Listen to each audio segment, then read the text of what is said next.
नदी के तीर पर निवास करके सवेरे वहां से चल दिए और सब श्रृंगवेरपुर के समीप जा पहुंचे। निषाद राज जी ने सब समाचार सुने तो वे दुखी होकर हृदय में विचारने लगे कि क्या कारण है जो भरत वन को जा रहे हैं। मन में कुछ कपट भाव अवश्य है। यदि मन में कुटिलता नहीं होती तो साथ में सेना लेकर क्यों चले आ रहे हैं। समझते हैं कि छोटे भाई लक्ष्मण सहित श्री राम को मारकर सुख से निष्कष्ट राज्य करूंगा। भरत ने हृदय में राजनीति को स्थान नहीं दिया, राजनीति का विचार नहीं किया। तब पहले तो कलंक ही लगा था, अब तो जीवन से हाथ धोना पड़ेगा। संपूर्ण देवता और दैत्य वीर जुट जाए तो भी श्री रामचंद्र जी को रण में जीतने वाला कोई नहीं है। भरत जो ऐसा कर रहे हैं इसमें आश्चर्य क्या है। विष की बेलें अमृत पर कभी नहीं फलती हैं। ऐसा विचार कर निषाद राज ने अपनी जाति वालों से कहा कि सब लोग सावधान हो जाइए, नाव को कब्जे में कर लीजिए और फिर उन्हें डुबा दीजिए तथा सब घाटों को रोक दीजिए। सुसज्जित होकर घाटों को रोक लीजिए और सब लोग मरने का साध सजा लीजिए, अर्थात भरत से युद्ध में लड़कर मरने के लिए तैयार हो जाइए। मैं भरत के सामने मैदान में मुठभेड़ करूंगा और जीतकर उन्हें गंगा पार नहीं जाने दूंगा।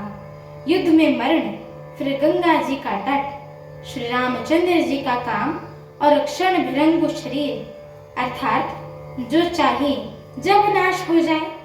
भरत श्री रामचंद्र जी के भाई और राजा, उनके हाथ से मरना और मैं नीच सेवक, बड़े भाग्य से ऐसी मृत्यु मिलती है।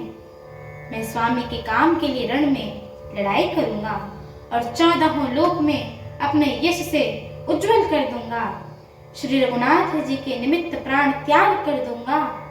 तो मैं दोनों ही हाथ के आनंद लड्डू हैं, क्योंकि अर्थात जीत गया तो राम सेवक का यश प्राप्त करूंगा, नहीं तो मर गया तो श्री रामचंद्र जी के नित्य सेवा को प्राप्त करूंगा। साधुओं के समाज में जिनकी गिनती नहीं है और श्री रामचंद्र जी के भक्तों में जिनका स्थान नहीं है, वह जगत में पृथ्वी का भार होकर व्यर्थ ही जीता है।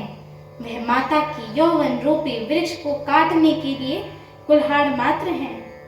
इस प्रकार श्री रामचंद्र जी के लिए प्राण समर्पण का निश्चय करके निषाद राज विषाद रहित हो गए और सबका उत्साह बढ़ाकर तथा प्रभु श्री रामचंद्र जी का स्मरण करके उसने तुरंत ही तरकस, धनुष और कवच मंगाए। हमारी आगे की श्री राम कथा को सुनने के लिए हमारे चैनल को लाइक, शेयर, सब्सक्राइब एवं कमेंट अवश्य करिएगा। एवं आप सभी हरि भक्तों से हम दोनों बहनों का एक छोटा सा निवेदन है कि कृपया आप सभी हमारे श्री रामचरितमानस जी के इस मंगलमय पाठ को पूरा अवश्य सुना करिए, क्योंकि स्वयं परम पूज्यपाद श्रीमद् गोस्वामी तुलसीदास जी महाराज ने कहा है कि जो भी नर नारी, मनुष्य, जीव जंतु एवं पशु पक्षी प्रभु श्री रामचरितमानस जी के इस मंगलमय पाठ को सुनते हैं, गाते हैं, कहते हैं एवं श्रवण करते हैं, उनके जन्म जन्मांतर के सारे पाप नष्ट हो जाते हैं। एवं आप सभी हरि भक्तों को नवरात्रि की हार्दिक शुभकामनाएं। एक बार प्रेम से बोलिए सियावर रामचंद्र की जय हो, जगत जननी माता जानकी की जय हो, लखन लाल की जय हो, अयोध्या धाम की जय हो, तुलसीदास जी महाराज की जय हो। एक बार प्रेम से बोलिए विंध्यवासिनी मैया की जय हो, खावे वाली मैया की जय हो, शीतला भवानी की जय हो, दुर्गा मैया की जय हो। एक बार प्रेम से बोलिए पवन सुत हनुमान की जय हो, जय श्री राम। जय श्री राम।